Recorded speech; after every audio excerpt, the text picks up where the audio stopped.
Hello everyone! Welcome back sa aking YouTube channel and dito kami nag-celebrate ng Christmas in Balay Leonora Transient House sa May Baguio. Ilalagay ko sa may description box yung link ng Facebook page nila. Ito yung kanilang living room, merong TV at electric fan.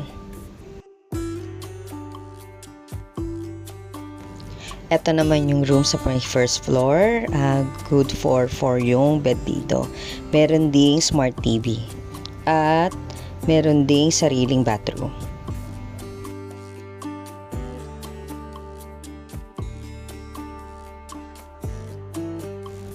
Meron din silang ref at meron ding water dispenser for hot and cold water.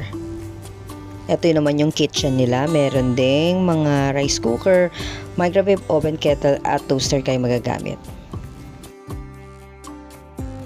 Ito naman yung dining table at dito sa kitchen nila ay kompleto na rin. Meron kayong magagamit ng mga utensils, pots and pan, meron ding mga plato, mga mangkok, meron din kayo magagamit dito na pitchel at mga cups and glasses.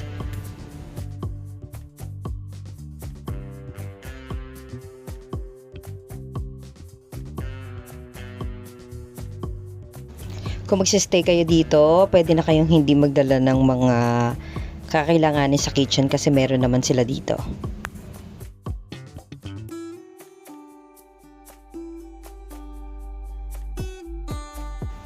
Ito naman yung hagdanan papunta dun sa may second floor. Meron din pala silang free wifi dito. Magkaiba yung wifi sa taas at sa baba, kaya naman mabilis yung connection.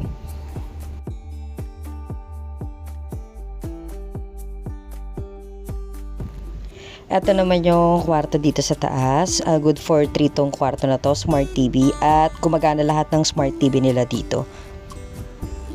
Ito naman yung bathroom ng kwarto na to.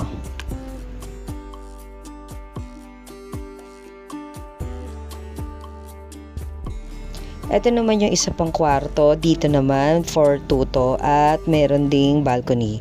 Yun nga lang, nung nagsistay kami dito, nakasara yung balcony, hindi pwedeng makalabas.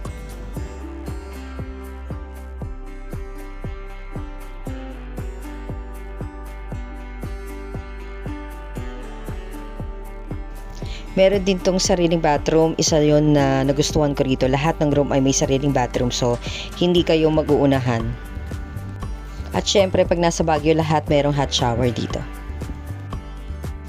Isa pa sa nagustuhan ko rito ay itong bakuran nila, napakalaki at yung place ay tahimik yung community nila. Kaya naman kung gusto nyo ng tahimik, maganda rito magstay.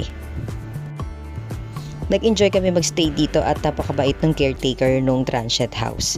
Ito yung time na nakatambay kami sa labas. Pet friendly sila pero syempre dapat responsible pet owner kayo pag nagstay kayo rito. Thank you for watching. Please subscribe to my channel.